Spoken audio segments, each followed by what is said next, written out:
Троллейбусы сделают поездки пассажиров более комфортным. Они отличаются от тех, что сейчас эксплуатируются в столице. Транспорт полностью соответствует всем нормам и стандартам. Для многих пользователей общественного транспорта подарок от мэрии Санкт-Петербурга станет долгожданным решением проблемы передвижения. В троллейбусе предусмотрено 24 сидячих места, а общая вместимость до 100 человек при расчете в 5 человек на 1 квадратный метр. Новый подвижной состав низкопольный, что будет удобно людям с ограниченными возможностями здоровья и мамам с колясками. Новый подвижной состав, так скажем, в хорошем состоянии. Он проходил капитальный ремонт относительно недавно. В целом они отличаются от нашего подвижного состава. Это чуть посовременнее троллейбусы.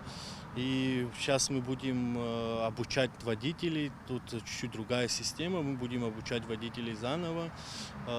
Пользуясь случаем, хотел бы пригласить на работу водителей троллейбусов. Есть специалист, который обучит желающих стать водителем троллейбуса. Подробную информацию можно получить в троллейбусном управлении. В пути еще 8 единиц данного вида транспорта. Очередная партия прибудет уже на следующей неделе. На троллейбусах установлены видеокамеры, видеорегистратор. Обучение водителей идет около 2-3 месяцев, в зависимости от способностей самого водителя.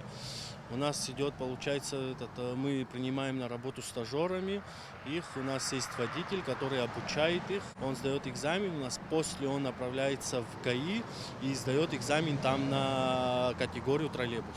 Последний раз троллейбусный парк обновлялся в 2010 году. Тогда было получено 25 троллейбусов. Всего на данный момент функционирует 11 рабочих единиц транспорта. По поручению главы города их будут приводить в порядок, полностью восстанавливать салон. Планируется возобновить движение и в направлении Маяк-Тхубун.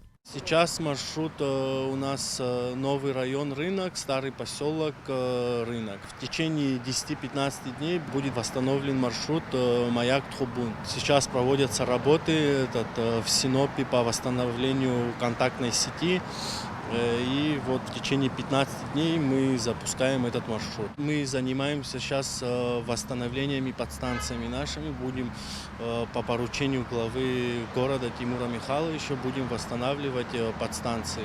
Это будет происходить поэтапно. У нас, в общем, 4 подстанции. В зимний период троллейбусы выезжают в 6 часов утра и возвращаются в гараж в 8 вечера. В летний период они работают до 22:00. Аслан Алан отметил, что троллейбусы не закреплены за определенным маршрутом. Сегодня они могут курсировать в новом районе, а завтра в старом поселке. В данный момент курсируют 4 троллейбуса на новый район Рынок. В планах запустить, когда подвижные составы все прибудут, после восстановления около 5-6 будет ездить на новый район Рынок.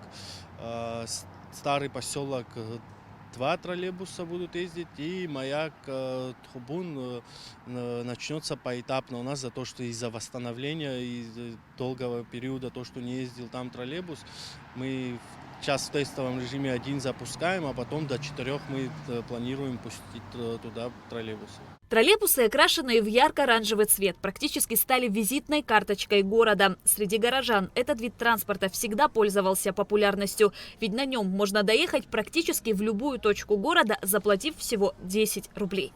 Шазина Ханагова, Давид Хашиг, Абхазское телевидение.